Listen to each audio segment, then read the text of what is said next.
Hi hello అందరికి నమస్తే.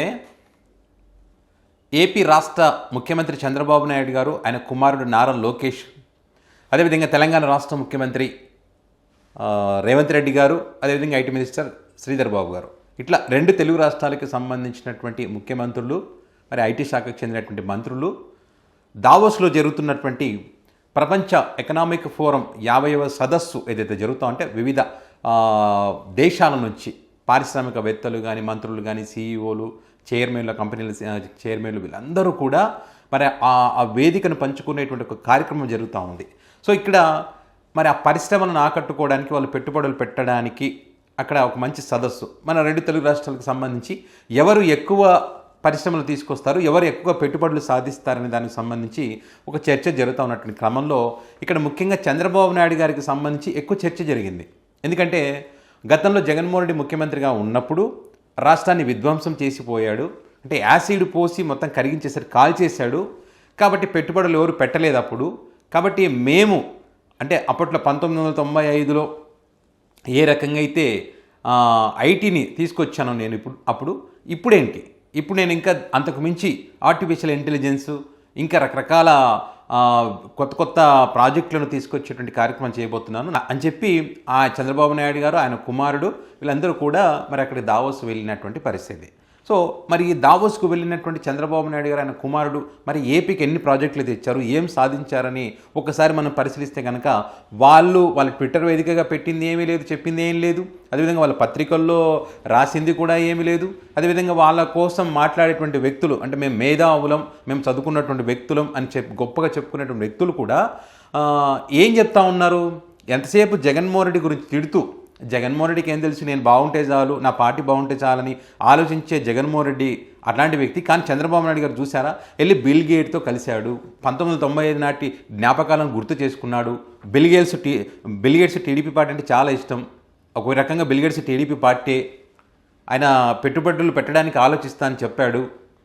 అదేవిధంగా గ్లోబల్ కార్పొరేట్ సంస్థలకు సంబంధించి సీఈఓలను కానీ, చైర్మన్లు, వాళ్ళందరినీ కూడా చంద్రబాబు నాయుడు కలవడం జరిగింది.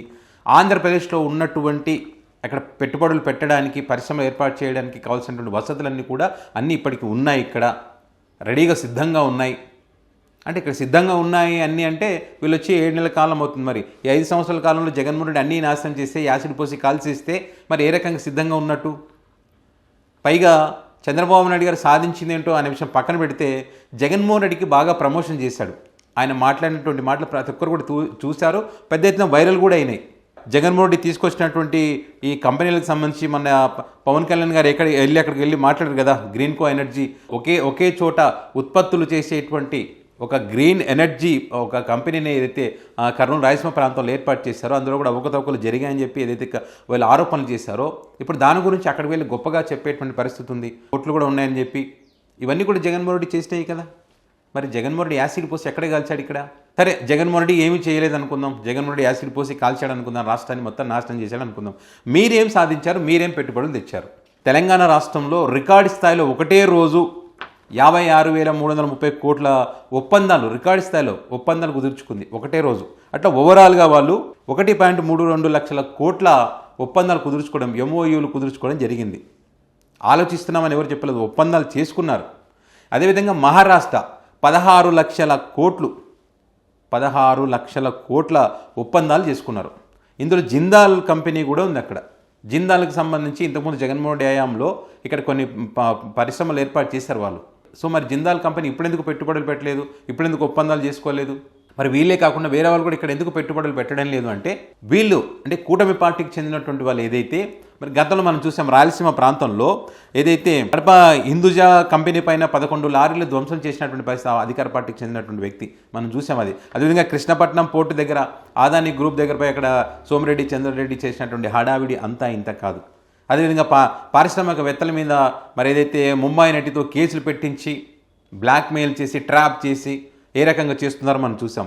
ఇవన్నీ కారణాలు కదా. ఇలాంటివి ఉన్నప్పుడు, రెడ్ బుక్ రాజ్యాంగం నడుపుతున్నప్పుడు హడావిడి అసలు మామూలుగా 3 కోట్ల రూపాయలు ఖర్చు పెట్టారంట. 3 కోట్ల రూపాయలు బిల్ గేట్తో ఇంటర్వ్యూ కానీ, ఆయనతో మాట్లాడిన విషయాలకు సంబంధించి కానీ, చంద్రబాబు నాయుడు గారు మాట్లాడినటువంటి విషయాలు, వీటన్నిటికి సంబంధించి అక్కడ వాళ్ళని కలిశారు, వీళ్ళని కలిశారని చెప్పి 3 కోట్ల రూపాయలు ఖర్చు పెట్టారంట. ఎవరి సొమ్ము ఇదంతా? ప్రజల సొమ్ము కాదా? ఏమైనా సాధించారా?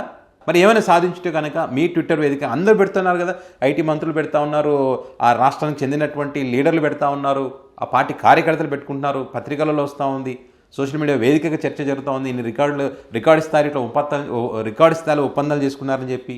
మరి మీరు ఎందుకు పెట్టట్లేదు? ఎంతసేపు నేను బిల్ గేట్తో కలిశాను, 1990 నాటి ఆ గుర్తులను మేము షేర్ చేసుకున్నాం, ఇప్పుడు కూడా ఆలోచిస్తూ ఉన్నారు, పలానా కంపెనీ ఇక్కడ మేము చెప్పడం, ఇక్కడ సదుపాయాలు ఉన్నాయి, వసతులు ఉన్నాయి, రావాలని చెప్తాం, ఆలోచిస్తామని చెప్పారు, సుముఖత వ్యక్తం చేశారు, ఇదే చెప్తా ఉన్నారు. కానీ దీని గురించే అక్కడ మీ ఎక్స్ వేదిక పోస్ట్ పెట్టారు. కానీ ఏమైనా పలానా ఒప్పందం జరిగింది అని మీ పత్రికలు కానీ, మీ ఛానల్స్ కానీ, మీ డిబేట్లో కానీ ఎక్కడైనా వచ్చిందా? ఎక్కడ రాలేదు. దాని అర్థం ఏంటి? ఒక కంపెనీ కూడా రాలేదు. అంటే చంద్రబాబు నాయుడు గారు, లోకేష్ గారు ఇద్దరు పోతే కూడా ఒక కంపెనీ కూడా రాలేదని ఎట్లా చెప్తారు మీరు? 330 కోట్లతో హిందుస్థాన్ యూనిలీవర్ కంపెనీ ఇక్కడ పెట్టుబడులు పెట్టాలని భావిస్తోంది, అది మీ కళ్ళ కనిపించట్లేదని అంటున్నారు. భావిస్తోందంట, 330 కోట్లతో పెట్టింది కాదు, ఒప్పందం జరిగింది కాదు, భావిస్తోందని చెప్పి.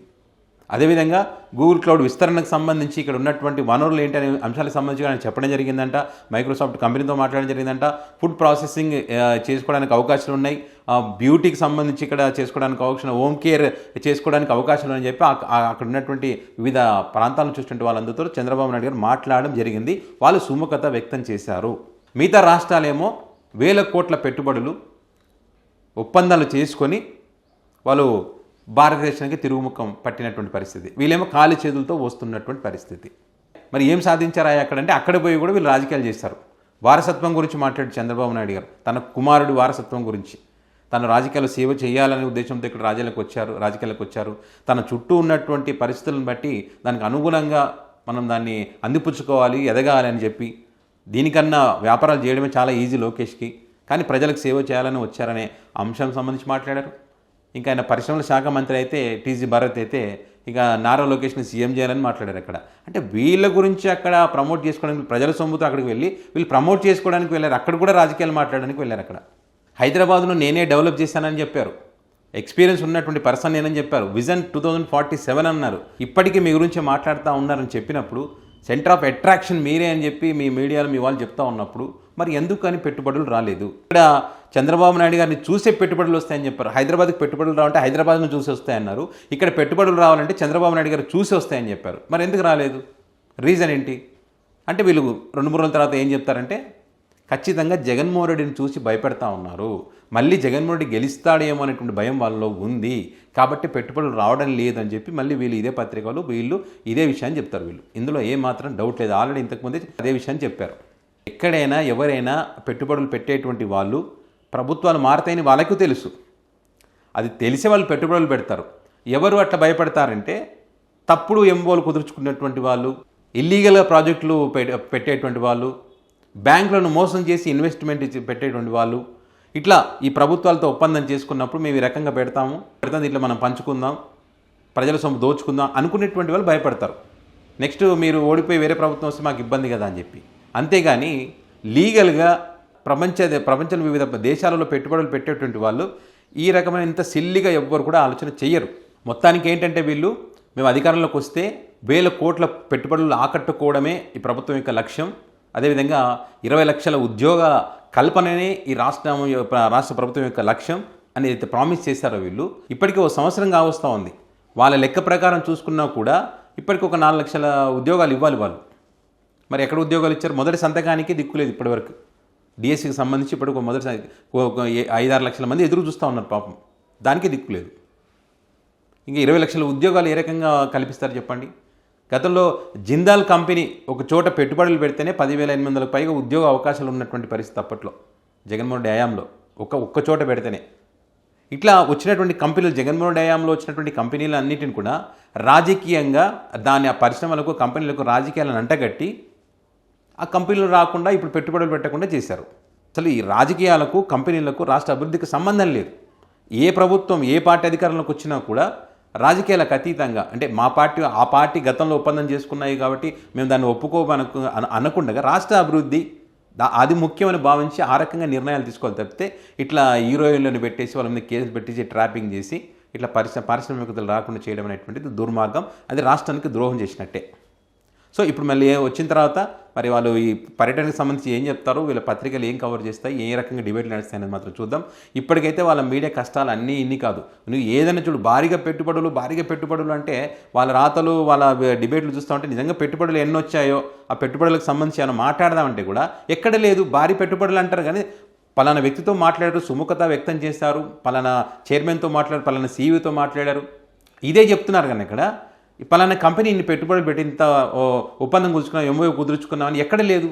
మహారాష్ట్ర, తెలంగాణ ఇట్లా వేరే రాష్ట్రాలకు సంబంధించినటువంటి ఆ ఒప్పందాలు, వాళ్ళకు వచ్చినటువంటి పెట్టుబడులు వాటి గురించి చూస్తూ ఉన్నాం. కానీ ఎక్కడైనా వెతికినా గూగుల్లో దీనికి సంబంధించి, ఆంధ్రప్రదేశ్ సంబంధించి ఎక్కడ లేదు. సో ఈ రకంగా చంద్రబాబు నాయుడు గారు, నారా లోకేష్ గారు, ఐటీ శాఖ మంత్రిగా కదా ఆయన, వాళ్ళిద్దరూ వెళ్ళి అక్కడ సాధించిందైతే ఏమీ లేదు. ఒక కంపెనీతో కూడా ఒప్పందం కుదుర్చుకున్నటువంటి పరిస్థితి లేదు. కొంతమంది మేధావులు ఉన్నారు కదా, దానికి వాళ్ళు ఆలోచించాలి ఎందుకు పెట్టుబడులు రాలేదని దానికి సంబంధించి. మరి వాళ్ళు ఏం చెప్తారో చూద్దాం.